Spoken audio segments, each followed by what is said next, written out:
사도들이 노임에 그 동료에게 가서 제사장들과 장로들의 말을 다 알리니 그들이 듣고 한 마음으로 하나님께 소리를 높여 이르되 대주제여 천지와 바다와 그 가운데 만물을 지으신 이시오 또 주의 종 우리 조상 다윗의 입을 통하여 성령으로 말씀하시기를 어찌하여 열방이 분노하며 족속들이 허사를 경영하였는고 세상의 군왕들이 나서며 관리들이 함께 모여 주와 그리스도를 대적하도다 하신 이로소이다.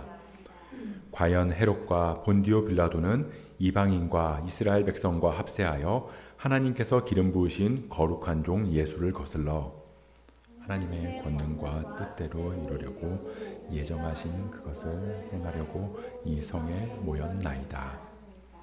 주여 이제도 그들의 위협함을 굽어보시옵고 또 종들로 하여금 담대히 하나님의 말씀을 전하게 하여 주시오며 손을 내밀어 병을 낫게 하시옵고 표적과 기사가 거룩한 종 예수의 이름으로 이루어지게 하옵소서 하더라. 빌기를 다함에 모인 곳이 진동하더니 무리가 다 성령이 충만하여 담대히 하나님의 말씀을 전하니라. 믿는 무리가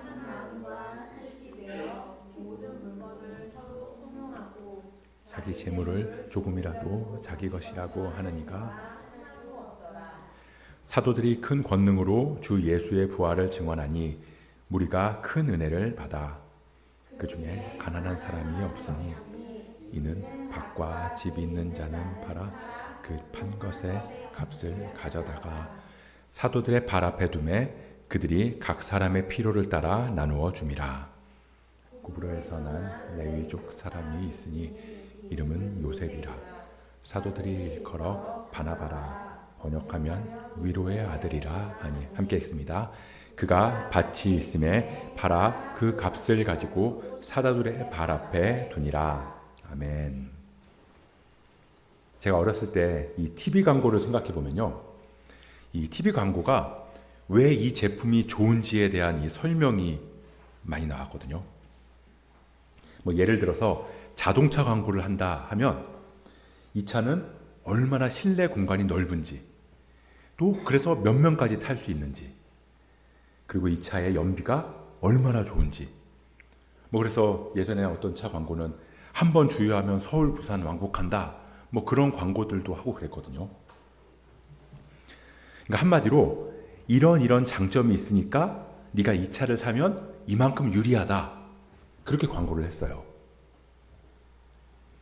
그런데 요즘 광고는 이 제품은 어떤 장점을 가졌는지, 그래서 이 제품을 사면 너한테 얼마나 유리한지 그런 이야기를 하지 않습니다. 오히려 반대로 이 제품을 가지지 않으면 네가 얼마나 불리한지, 네가 얼마나 뒤처지는지 그런 것들을 느끼게 만들어요. 어떤 차 광고가 생각나는데요. 요즘 잘 사냐는 친구의 질문에 그랜저로 대답했다. 삑삑. 이런 광고가 있어요. 근데 그 광고를 보면 연비가 얼마고 실내 공간이 얼마나 넓고 그런 얘기는 하나도 없습니다. 그냥 연비가 중요한 게 아니거든요. 뭐 실내 편의성 그런 건 중요한 게 아닙니다. 승차감 따위 그런 거 갖다 버려도 하차감이 얼마나 중요하냐 그 이야기를 하는 거죠. 그러니까 너 이 차 안 타면 너 지금 잘 살고 있는 거 아니다. 너 이 차 안 타면 넌 뒤처져 있는 거다. 그렇게 해서 사람으로 하여금 그 차를 타게끔, 그 차를 타지 않으면 불안하게 만드는 거죠. 근데 이런 광고는 차 광고만 있는 게 아니에요. 교육도 그렇고요. 보험도 그렇고요. 그래서 이게 없으면 큰일 나고 뒤처질 것처럼 그렇게 광고해서 사람들이 그 제품을 구매하게 하고 가입하게 하고, 그런 마케팅 기법을 일명 공포 마케팅이라고 합니다. 두려움을 이용하는 거죠. 이 두려움이라는 건 이 무언가를 갖고 싶다거나 내가 하고 싶다라는 욕구보다 더 강력하거든요. 그러니까 누군가를 협박할 때도 그래요. 너 이렇게 하면 내가 이런 보상을 줄게. 라는 말보다요, 너 이렇게 안 하면 내가 너 다 부셔버릴 거야, 그런 말이 훨씬 더 잘 먹힌다는 거죠. 이 지난 시간에 우리는 이 베드로랑 요한이 제사장들이랑 장로들한테 붙잡혀서 감옥에 갇혔다가 풀려난 내용을 봤습니다. 이 베드로랑 요한이 이 나면서부터 못 걷는 사람을 이렇게 고쳐줬잖아요. 그 사람들이 베드로랑 요한한테 막 모이니까 거기서 이제 복음을 막 전했던 거죠. 그랬더니 제사장들이랑 사도들이랑 제사장들이랑 장로들이 이 베드로랑 요한을 붙잡아서 감옥에 가뒀어요. 그런데 딱히 혐의가 없는 거죠. 그래서 풀어주면서 이 베드로랑 요한한테 이렇게 얘기합니다. 앞으로는 예수 이름으로 말하지 마. 우리 지난 시간에 봤던 이 4장 18절 말씀인데요, 같이 한번 읽어보도록 하겠습니다. 4장 18절 말씀 함께 읽습니다. 그들을 불러 경고하여 도무지 예수의 이름으로 말하지도 말고 가르치지도 말라 하니, 그 도무지 예수의 이름으로 말도 하지 말고 가르치지도 말아라. 예수의 이름을 전하지도 말고 예수의 이름을 꺼내지도 말아라. 일명 예수 이름 사용 금지법을 내린 겁니다. 이제 사람들한테 예수에 대해서 이야기하면 너 잡아갈 거야. 사람들한테 예수를 전하면 너 감옥 갈 거야. 이 나면서부터 못 걷는 사람을 일으켜서 회복시켜줬거든요. 그리고 그게 하나님의 뜻이다, 그렇게 전했어요. 그랬더니 오히려 제사장들이랑 사두개인들이 아니야, 이제 더 이상 너는 그 예수의 이름을 말하지 마. 요즘 이슈가 되는 문제랑 굉장히 비슷하죠. 예수 이름 사용 금지법. 바알도 되고요, 아세라도 되고요, 로마 황제도 되는데 예수 이름만 안 된다. 사실 이건 그리스도인 자체를 부정하는 거랑 마찬가지입니다. 이 그리스도인이라는 뜻 자체가 예수 그리스도의 이름으로 모인 사람들이라는 뜻이잖아요. 그러니까 예수의 이름을 말하지 말라는 건 그리스도인이 되지 말라는 뜻이랑 동일한 거죠. 근데 대제사장, 서기관, 사두개인, 이런 최고의 종교 지도자들이 판결을 했어요. 이제 예수 이름으로 말하지 마. 그러니까 이제 예수의 이름으로 복음을 전하는 건 어려워질 수밖에 없어진 겁니다. 어쩌면 그리스도인들의 최대 위기라고 할 수 있어요. 이런 상황에서 베드로랑 요한이 어떻게 했을까요? 그리고 그리스도를 따르는 교회는 어떤 결정을 했을까요? 우리가 오늘 읽은 23절을 보면 베드로랑 요한은 이 사실을 동료들한테 알렸습니다. 이 동료들이 누구냐면 다른 제자들이거든요. 그러니까 다시 말하면 교회에 알렸다는 거예요.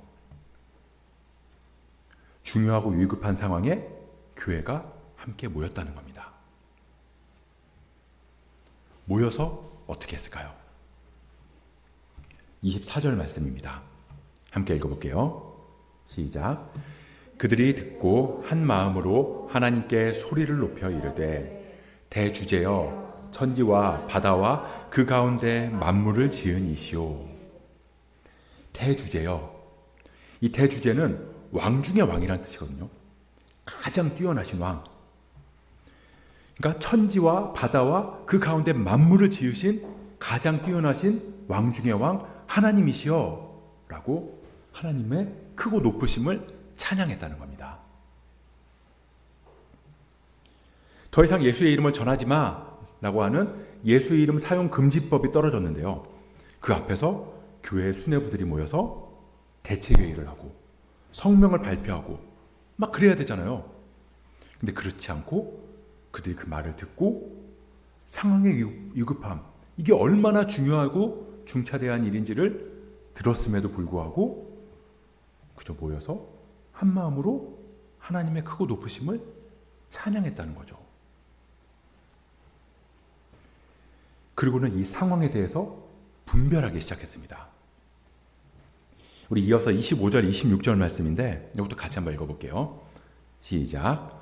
또 주의 종 우리 조상 다윗의 입을 통하여 성령으로 말씀하시기를 어찌하여 열방이 분노하며 족속들이 허사를 경영하였는고 세상의 군왕들이 나서며 관리들이 함께 모여 주와 그의 그리스도를 대적하도다 하신 이로소이다. 아멘. 근데 이 말씀은 시편 2편 1절 2절 말씀이에요. 근데 시편 2편 1절 2절 말씀이 어떻게 되어 있냐면 들으면서 한번 눈으로는 보면서 비교를 해보세요. 시편 2편 1, 2절 말씀을 제가 읽어볼게요. 어찌하여 이방 나라들이 분노하며 민족들이 헛된 일을 꾸미는가? 세상의 군왕들이 나서며 관원들이 서로 꾀하여 여호와와 그의 기름 부음 받은 자를 대적하며. 지금의 이 상황, 예수의 이름으로 말하지 말아라. 예수의 이름으로 더 이상 말을 하면 너희들을 잡아가고 감옥에 가둘 거다라고 하는 이 상황 앞에서, 이 상황을 보면서 교회는 시편 2편 1, 2절의 말씀이 떠올랐다는 겁니다. 그러면서 이 말씀이 지금 이 상황을 말씀해 주는 거구나. 이런 걸 우리는 분별이라고 해요. 말씀의 렌즈로 현실을 바라보는 것. 정말 그렇구나. 세상의 군왕들이 나서서 기름 부음 받은 그리스도를 대적한다. 그렇게 말씀하셨는데 과연 헤롯과 본디오 빌라도는 이방인과 이스라엘 백성과 합세하여 하나님께서 기름 부으신 거룩한 종 예수를 거슬러 하나님의 권능과 뜻대로 이루려고 예정하신 그것을 행하려고 이 성에 모였구나. 그걸 알았던 거죠. 자, 제자들은 이 상황이 그냥 단순하게 제사장들이 정한 법에 불과한 게 아니라는 걸 알았어요. 이건 굉장히 영적인 문제라는 걸 깨달았다는 겁니다. 그래서 교회가 어떻게 하죠? 기도하죠. 29절 30절 말씀입니다. 이것도 같이 한번 읽어볼게요. 시작. 주여 이제도 그들의 위협함을 굽어보시옵고 또 종들로 하여금 담대히 하나님의 말씀을 전하게 하여 주시오며 손을 내밀어 병을 낫게 하시옵고 표적과 기사가 거룩한 종 예수의 이름으로 이루어지게 하옵소서 하더라. 주여 이제 그들의 위협함을 굽어보시옵소서. 그래서 이런 악법을 제정한 그들의 입을 꼬매주시고 그들의 결정을 막아주시고 원래대로 되돌려 주시옵소서 라고 기도했나요? 그렇게 기도한 게 아니라 그들의 위협함을 굽어보시고 우리들로 하여금 담대하게 하나님의 말씀을 전하게 해주십시오 라고 기도했다는 거예요. 이 종교 지도자들이 그리스도를 대적한다는 건 기정사실이라는 걸 알았어요. 그래서 그들을 안 막으면, 그러니까 악법을 저지하지 않으면 그리스도의 복음은 전해지지 않는다. 교회는 다 망하게 된다. 라고 생각하지 않았다는 겁니다. 왜냐하면 처음에 그 말을 듣자마자 교회가 한 게 있잖아요. 하나님의 크고 높으심을 찬양하는 거. 그러니까 우리가 할 일은 교회가 다 망할 거야. 그리스도인들 다 잡혀갈 거야. 이 땅에는 악이 횡행할 거야. 그래서 벌벌 떨면서 두려워하는 게 아니라 이전처럼 지금까지 늘 해왔듯이 하나님의 말씀을 전하게 해달라고 그렇게 기도하는 거죠. 그래서 그 앞에 붙인 거예요. 담대하게. 예수의 이름을 전하면 이제는 감옥에 가둔다고? 가두려면 가둬라. 나는 늘 하던 대로 하나님의 말씀을 전할 거다. 예수 이름을 전하면 죽일 거라고? 마음대로 해라. 나는 예수의 이름을 전하지 않을 수 없다. 그렇게 너희들이 겁을 줘도 나는 안다. 하나님이 천지를 지으신 분이라는 거. 니들이 아무리 다 죽일 것처럼 겁을 줘도 니들 맘대로는 안 될 거다. 가둘 수는 있어도, 죽일 수는 있어도 내 영혼은 어떻게 할 수 없다. 이 하나님의 말씀을 전한다는 건 이 부활하신 예수를 전하는 거고, 부활하신 예수가 우리의 왕이심을 고백한다는 거예요. 그리고 전한다는 건 내가 전한 대로 살아간다는 겁니다. 그래서 32절부터 이 교회 공동체, 즉 예수가 왕이신 삶을 살아가는 것에 대해서 다시 한번 기록하고 있는 거예요. 32절 이하부터는 이미 2장에서 나온 내용이랑 다른 게 하나도 없거든요. 믿는 무리가, 그러니까 교회가 서로의 필요에 따라 자기의 물건을 나누며 살아가는 것. 세상에서 예수 이름 사용 금지령을 내리기 전이나 후나 그리스도인들의 삶은 달라진 게 하나도 없다는 겁니다. 그렇게 서로가 서로를 사랑으로 품고 도우면서 살아갈 때 32절에 보면 뭐라고 하냐면 그 중에 가난한 사람이 없다라고 기록해요. 이 말은 하나님의 통치가 완벽하게 이루어졌다는 뜻을 담고 있거든요. 이 말이 어디 나오냐면요. 신명기 15장 4절에서 6절 말씀에 나와요. 신명기 15장 4절부터 6절 말씀. 같이 한번 읽어보겠습니다. 시작. 내가 만일 내 하나님 여호와의 말씀만 듣고 내가 오늘 내게 내리는 그 명령을 다 지켜 행하면 내 하나님 여호와께서 내게 기업으로 주신 땅에서 내가 반드시 복을 받으리니 너희 중에 가난한 자가 없으리라. 내 하나님 여호와께서 내게 허락하신 대로 내게 복을 주시리니 너는 꾸지 아니하겠고 내가 여러 나라를 통치할지라도 너는 통치를 당하지 아니하리라. 아멘. 하나님의 말씀대로 하나님의 뜻대로 살아가는 곳에는 가난한 사람이 있을 수 없다. 그리고 그런 삶을 살아가는 곳에는 하나님의 복이 임할 거고 너희는 세상 어떤 권력에도 통치받지 않을 것이다.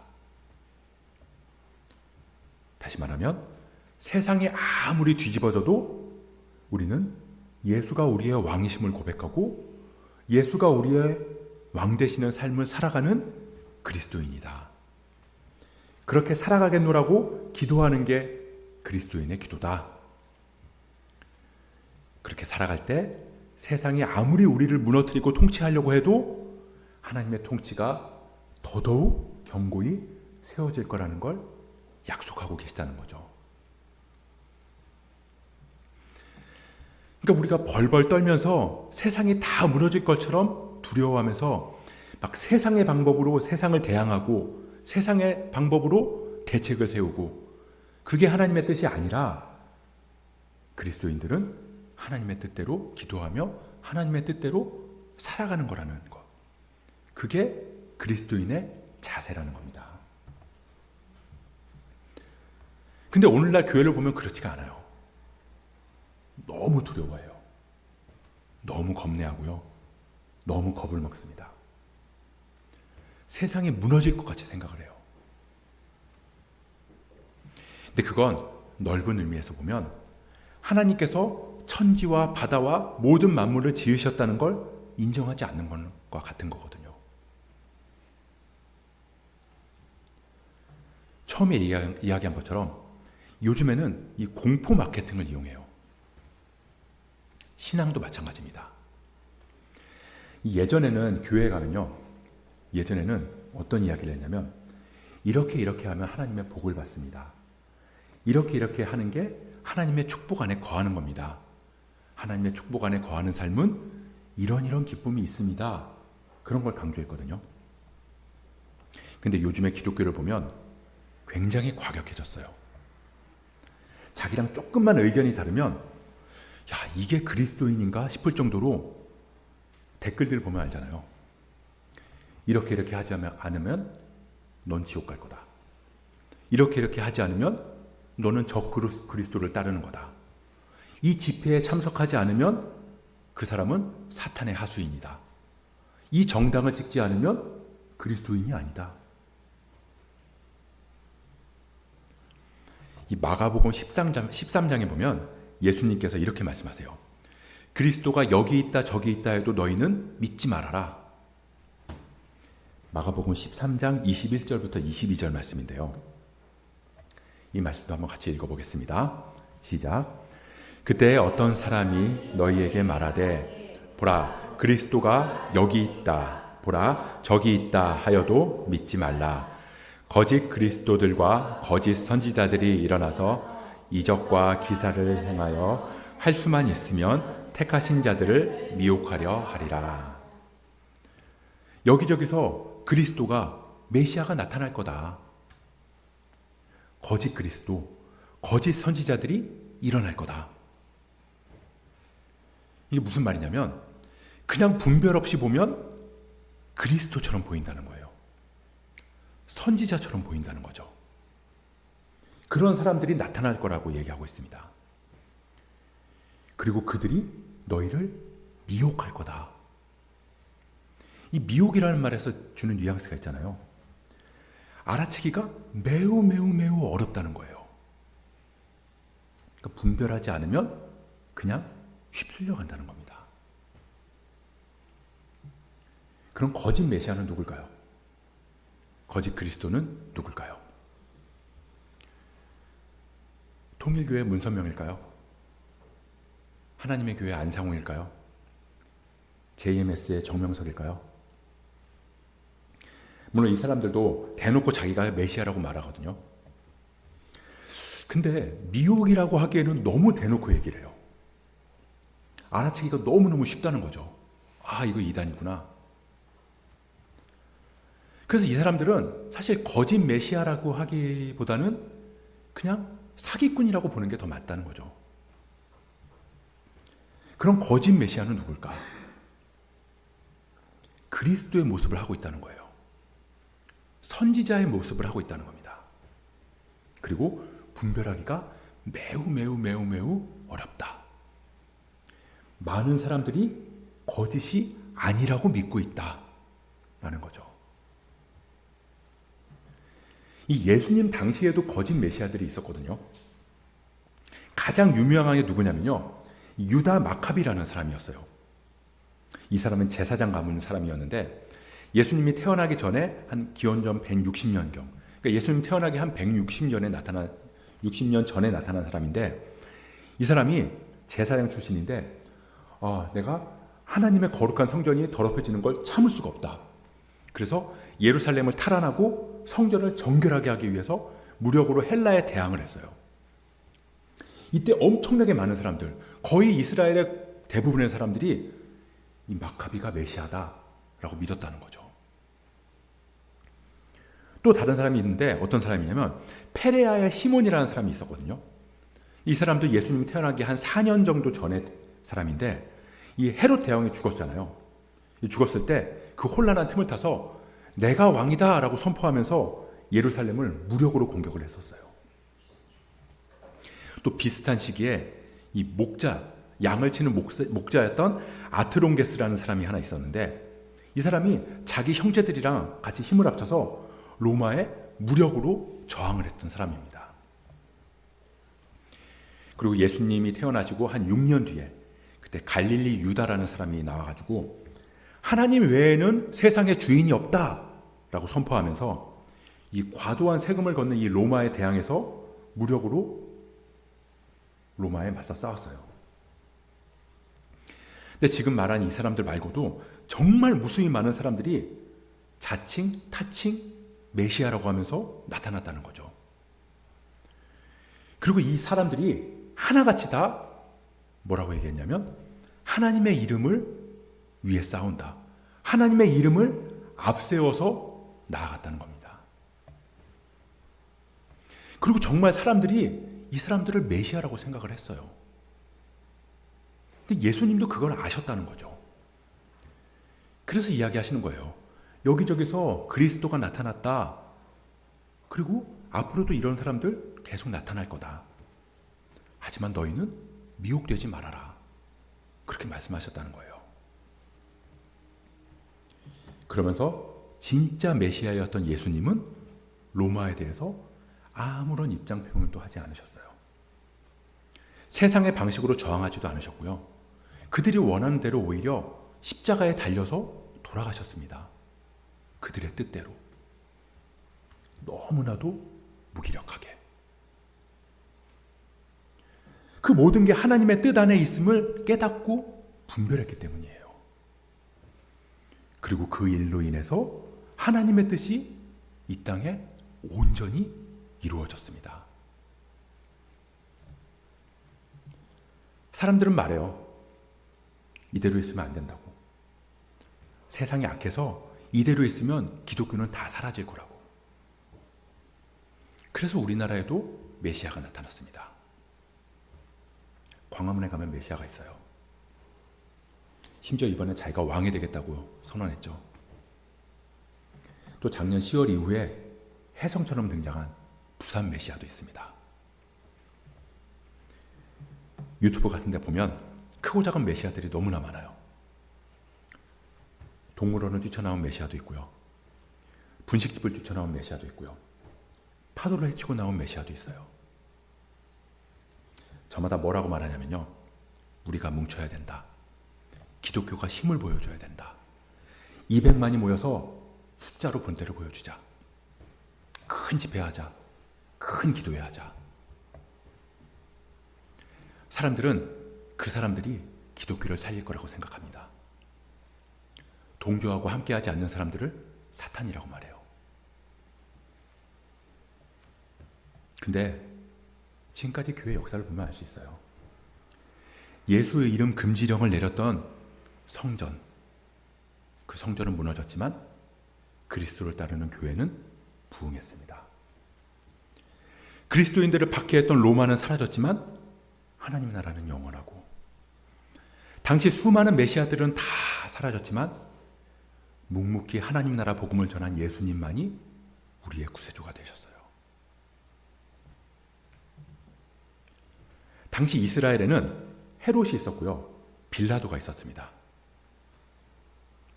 그들은 자기들이 이스라엘을 다스린다고 믿었거든요. 우리는 빌라도가 예수님을 살리려고 노력했다고 생각하잖아요. 근데 그건 예수님을 인정했기 때문이 아니에요. 자기 정치적인 입지를 지키기 위한 결정이었을 뿐입니다. 그래서 우리가 사도신경에서 고백하잖아요. 본디오 빌라도에게 고난을 받으사 십자가에 못 박혀 죽으시고, 예수를 십자가에 못 박은 건 빌라도다. 그럼 헤롯은 어떤가요? 악한 왕이죠. 예수님께서 헤롯에 대해서 딱 한마디 하셨거든요. 여우라고. 얼마나 교활하고 얼마나 잔혹하고 얼마나 폐륜적인 사람인지 예수님도 다 아셨다는 거예요. 그렇다고 빌라도가 더 낫고 헤롯이 더 악한가요? 아니면 헤롯이 더 낫고 빌라도가 더 악한가요? 둘 다 자기 자리를 지키기 위한 정치꾼일 뿐이라는 겁니다. 예수를 자기 정치에 이용할 뿐 예수를 대적하고 죽이는 데는 한마음이었어요. 누가복음 23장 12절, 헤롯과 빌라도가 전에는 원수였으나 당일에는 서로 친구가 되니라. 예수를 죽이고자 하는 그 결정을 하는 데는 둘이 친구가 됐다는 거예요. 나한테 이득이 없을 때 그때는 동일한 결정을 했다는 겁니다. 이 점점 그리스도인으로 믿음을 지키면서 살아가기가 힘들어지는 건 사실이에요. 그건 부정할 수가 없습니다. 오늘 보면 31절도 보면 교회가 모여서 담대하게 하나님 말씀을 전하게 해달라고 기도했을 때 그들이 모인 곳이 진동했다라고 기록하고 있어요. 진동했다는 게 무슨 뜻일까요? 히브리서 12장 26절 27절 말씀입니다. 이 말씀 같이 한번 읽어보도록 할게요. 히브리서 12장 26절 27절 말씀 시작. 그때에는 그 소리가 땅을 진동하였거니와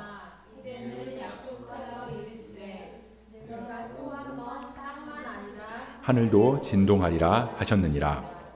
이 또 한 번이라 하심은 진동하지 아니하는 것을 영존하게 하기 위하여 진동할 것들 곧 만드신 것들이 변동될 것을 나타내심이라. 아멘.